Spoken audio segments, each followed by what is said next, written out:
abo King Langa Libalelo wakaHlubi, the king yakwaHlubi. We know that now he's still fighting for his kingdom, which it must be recognized. The reign queen talks about that the queen of the reign nation, which is Balobedu. And it's such an important, because then you get to belong. But if you don't know your king, if you don't know who is leading you, who are your traditional leaders around your community, Emakaya etu, we don't really have a sense of belonging. So they bring that into us, and I think that's what we need to take out of this. Khona King sikukhona Yeah, wabapedi. Abapedi manje angazi noma amanga noma iqiniso noma social media thiwa ngazi yakhothama ekhothanyiswa yini.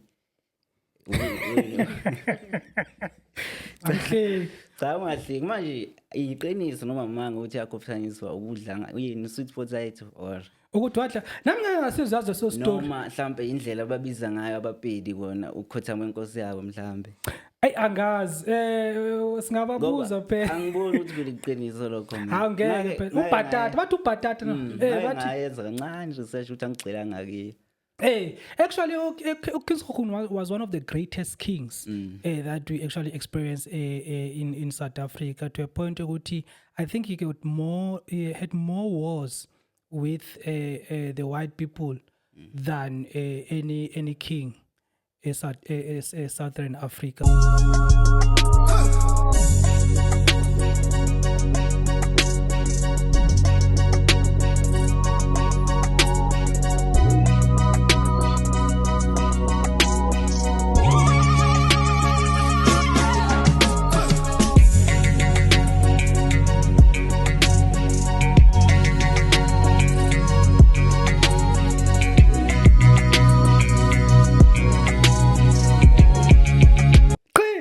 Saphinde sabuya ke futhi madoda kungcono ekhaya.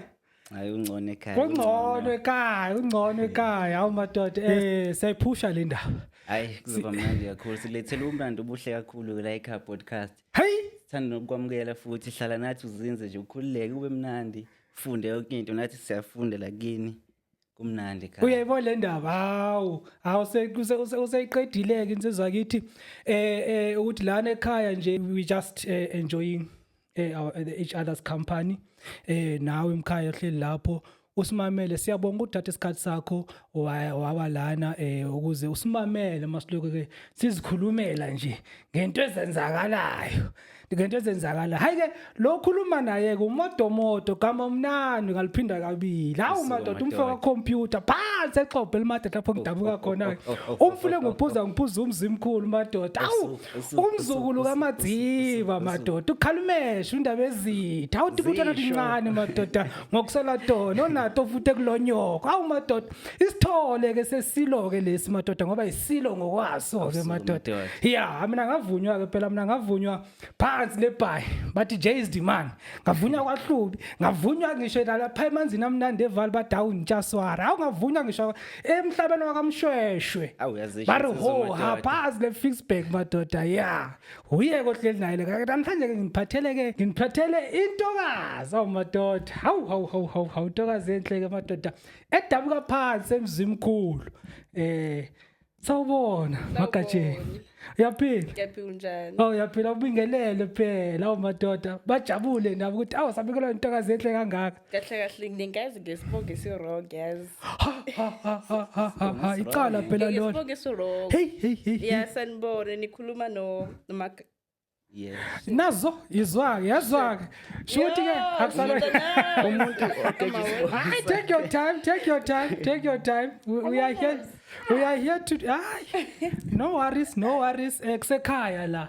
Lana ke kusekhaya lana sikhululekile lana akuna right akuna wrong la ekhaya nje siyazixoxela nje ungabulisa ke futhi nje uzithathele isikhathi sakho ubulise. Awuzweke alana kusekhaya khululeka kungcono ekhaya kuna rent ekhaya. Hey uyakhululeka nje ekhaya ngaphunga ngathatha nalezi zinto uma ufuna ukuzithatha la ngemva kwakho udlale ngazo akunankinga. Aza kubulala ama nerves. Hayi uzojwayela injalo phela iyajwayeleka lento i-podcast nokukhuluma sonke lana siyaqala so iyajwayeleka owami sengizakubiza owami ngoba bathe ngokubiza ngesibongo esirong No, yiso phela engaziwa ngaso khabo ma kodwa engiqhamuka ngaso imzimkhulu. Undobo usiwa siqadi uncikini umuthi. Ndo. Awu madoda Oh, awu awusuka madoda. ubani Undobe. undobe awu madoda wakabhaca Yebo. phela uyazi ukuthi la ekhaya phela sinovina ke umbhaca ke Ayisiwaphethe amabhadi. siwaphetheka amabhaca Phethe ke la ngamazulu khona la. awu madoda hayi ngathi ngeke ukuweke emnqoba awu madoda Awusuka madoda. ngiphethe insizwa ke manje ngiyithatha le kwaZulu Enkandla mahlathi omnyama. ayayayayayay Yeah, siyajabula amahlende intokazi ezenhlanga nje eceleni kwethu madoda usuku. Mhlawumbe nje ngenza sesibeka namabili amathathu kodwa sikho lapho ke phela. Angabika phela, angabika. Hayi leso nje sibone ngesinye isikhathi. Yazi, ngithule la ngiyabuka ngithi mhlawumbe uzobingelela uthi hayi this is Baba Doctor this is ubaba wesizwe mfana umshashe kahle. Ngibona umqhele indlela ofake ngayo. yabona ngithi nami sengifuna ukungena entweni phela nami ngifuna ukungena entweni babone ukuthi hayi lapha abakhuluma nje bakhuluma insizwa ziphelele phela nami ngibuye egoli ke lapho bangivuma khona phela egoli kwanyama ibheli ngoba ngidombi kuyafika abafana bami Kodwa ke siyabonga kakhulu ukuyithuba sicela uhlale nathi lapha ekhaya usubscribe wenze yonke into usifollowe siyabonga sohlala nawe nje kube mnandi kube nje awuzweki hayi kumnandi how was your trip coming here phela wena ufike late but how was your trip hlala kude kodwa hlala kude ishilo lokuhlala kude lo muntu uhlala kude but how was your trip coming here Bego right right. do you like our setup do you like what you see awuzweki hayi mangabe uyajabulene how was your trip hayi ngaphandle nje ukuthi kube isikhathi sincane sokubalita hayi ukuba late nje kancane hayi phela mangena ke phela mina lana ngibone vele lapha ngaphandle so uyagiya nje lapha ngaphandle nje hey ngisho nentoka bese zikhona phela hey nje kumnandi kunje akubonakala ukuthi nje sisekhaya ukuthi hayi ngize ekhaya ngizojabula nawe moya ekhaya usuku ujabula moya ekhaya uye emakhaya injalo manje inkandla nami ekhaya ngisuke ngijabula Uyayibona le manje ngize ekhaya ngijabule ujabule ngoba kungcono ayikho into engangivimba ukuthi ngijabule uyayibona le ndawo ngoba kungcono ekhaya kwakungcono ekhaya madoda yazi ngiyajabula ukuthi isilana I'm actually very excited because I think we this is our second time meeting so 3 because the first time it was ngo February lapho khona besizoyikhuluma le ndaba ye podcast ukuthi kahle izoba khona i podcast but we met via TikTok. So we met via TikTok ningambona Magajeni. azin naza vele ngithi uMagajeni ke ukhona lapha kwa TikTok ke mningi naye la kwa TikTok naye umnqobi mningi ke lapha kwa TikTok esengitshela ngodokotela babudokotela ngoba uyazi into azenza lapha kwa TikTok angeke phela kumshiyo babudokotela uyayibona le ndawo angeke asaba hayike namhlanje ke I'm excited because namhlanje ke ngifuna ke sikhulume ngento ke engicabanga ukuthi ke thina njenga I think I'm the oldest here phela namhlanje ngiphethe ama2K ke namhlanje ade ngikufundiswa uyabona ukwaziswa ngesinto sakubo uyayibona le ndaba and like I said that yazi ama topic ethu is not like ukuthi we are the experts in our topics but ukuthi njena kwamanje sowakha phezulu but bakhona abantu abazosa esobabiza xoxela ke baye deep into this type of conversation but it's just for us to know ukuthi these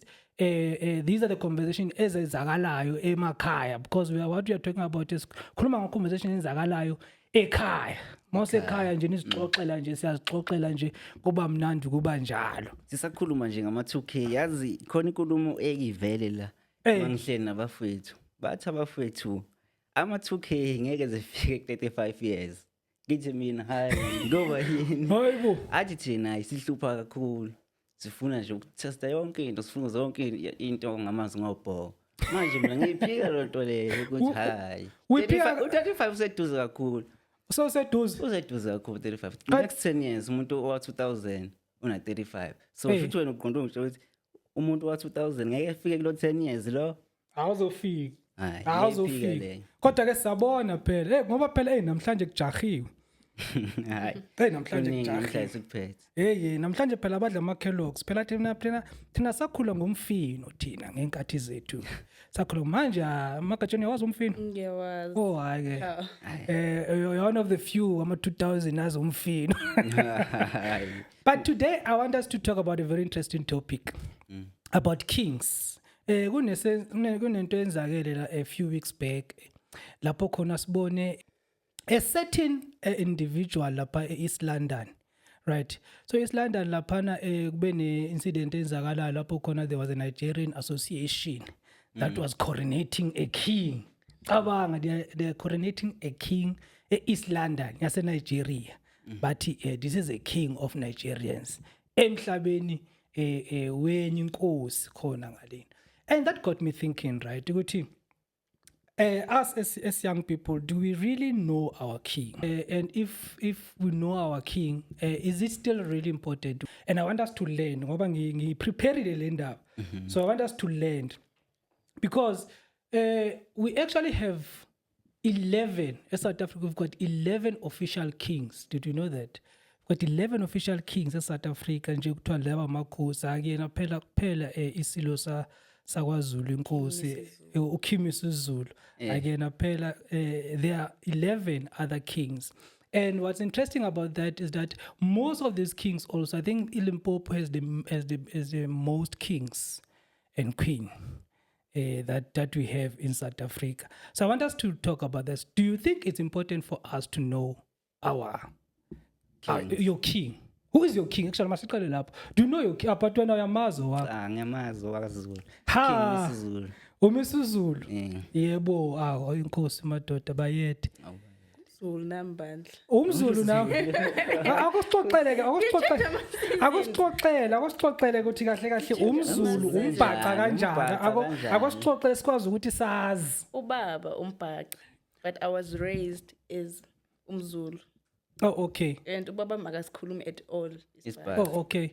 That's an interesting dynamics, bro. That's an interesting. So ukhuluma Ukhuluma isiZulu. isiZulu. Yeah, growing up ngangazi mina ukuthi umbhaca. Ayintshithi umZulu. Ngafunda How did you learn ukuthi sesibadala. Mangiqabuke ekhaya. uma emzimkhulu? Yabona ukuthi hayi man bathe siyakwaZulu kodwa Bakhuluma eningi laba bhobha nangu-ke phela uvi usakhona vi hayi uza kutshela-ke ngesibhaca-ke. usiphethe sonke So that means your king also is King Misizulu kwaZulu. uKhimi Sizulu kaZwelithini. Mina ngumbhaca-ke emabhaceni-ke we don't have a recognized king because what happened is that you tend to have a recognized king lapho khona South Africa by government uyazi ukuthi this is the king. So what happened is that we have a king and then we have a traditional leader. yeah Right. So most of our kings, according to government, they are traditional leaders because they don't really have a nation. Njengana KwaZulu, you'll find out that they have their nation is quite. You still have a visible people that you are leading. Unomhlaba wakhona.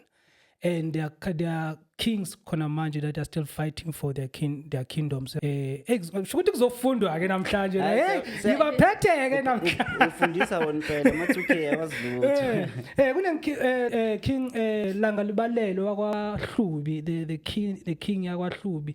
We know that now he's still fighting for his kingdom, which it must be recognized.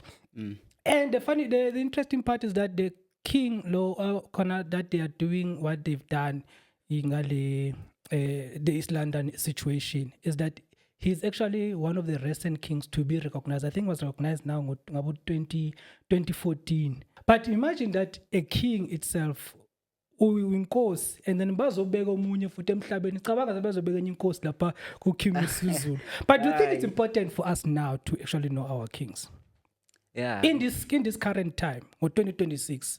And why do you think it's important? hayi mina ngicabanga kubaluleke kakhulu Hey, akumele ulahle usiko lwakini funa wazi imvelaphi yakho ukuthi wena usuka kuphi njengokuthi mina ngumZulu kumele ngazi nje imithetho ephila kwaZulu manje mangingayazi inkosi yami ngingazi lutho nje ngiyakufana nokuthi angazi lutho nje ngoZulu manje kubalekile ukuthi ngazi yonke nje imvelaphi nangazi inkosi ngazi umlando wakaZulu nje yonke into kubalekile yonke lo ngiyayizwa wena ke uhamba nomhlanga ke uhamba umhlanga Magatsheni and what do you think then it's the importance of knowing your king and actually knowing ukuthi you have a king kahle ngigcile ebutombini ngigcile emhlangeni lapho ufuna ukugxila khona nje lapho nje thina kahle sisalandela isintu sasemandulo okay ukuthi sihlale intombi and ngiyabona ukuthi kubalekile ukuthi sibazi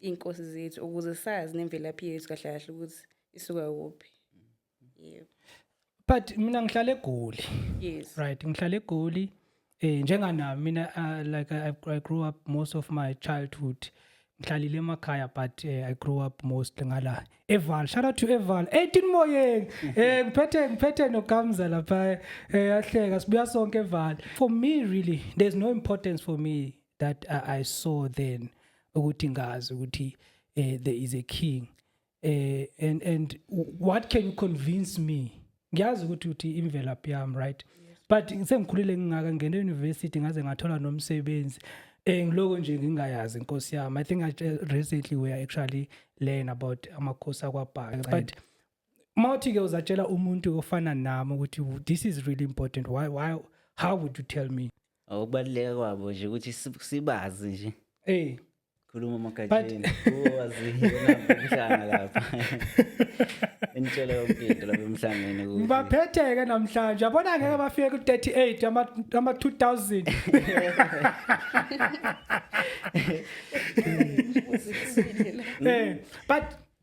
but you know I think if I have to be honest right and why I'm asking this question right if I have to be honest is that I wanted to bring the point ukuthi pride right yabona pride that is being reflected right now amaZulu because their king is visible their king is recognized their king is there they know exactly ukuthi isilo samashubeni ubani right unlike someone that if you don't know you don't have like what we call a pride I think belonging also belonging ukuthi I think into engithanda futhi ngesizwe sakwaZulu ngesizwe nje that has a king njenga ngisho ngitela impopo they have own kings and queens khona manje le story lesebesisibone TV about umjaji the Rain Queen it talks about that the queen of the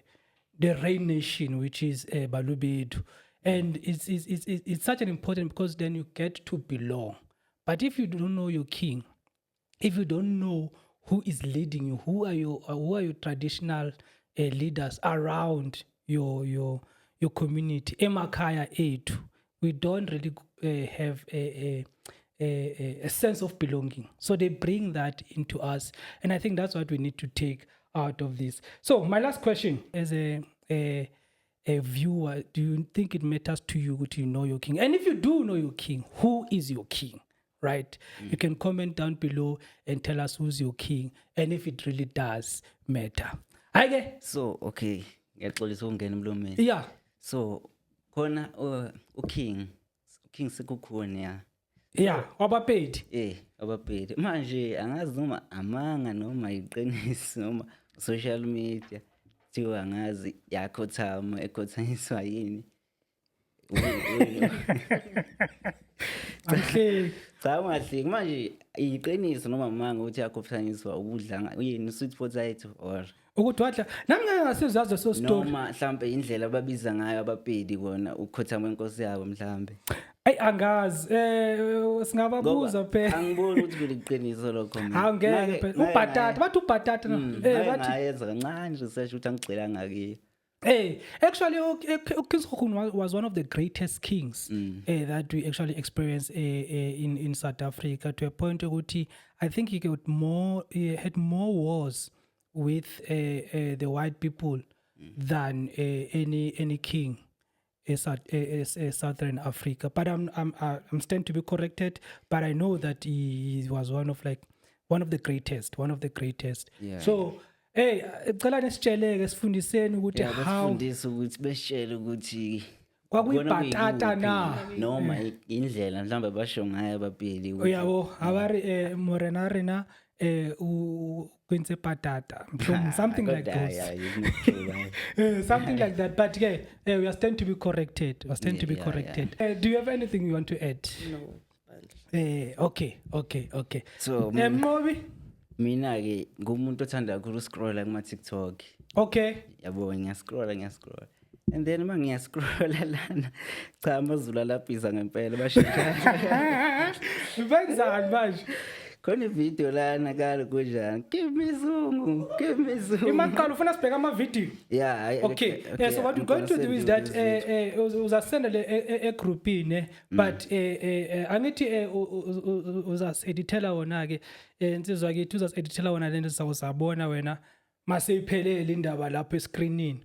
But you can send them through to us. So what do you want us to see? You want us to scroll? yeah ngizonitshengisa nje video la bese khona manje bayi-edithile la bayenza nge-AI iyangihlekisa le AI angazi noma nayithola lapho Hey, okay buka la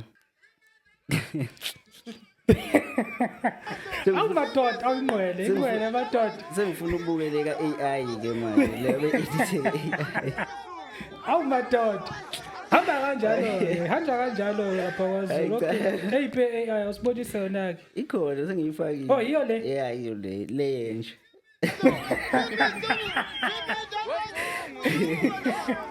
manje abantu bazilalaphise ayi izinja madoda ayi bathi hayibo hey bekuthi yolahleka khona manje wenza njengayo impela wenza straight njengaya. That's funny so into zakho vele zokuscrolla isikhathi esiningi vele ngichitha ku-TikTok noma ngifunda kancane bese ngichitha isikhathi esiningi ku-TikTok umnandi kwa-TikTok.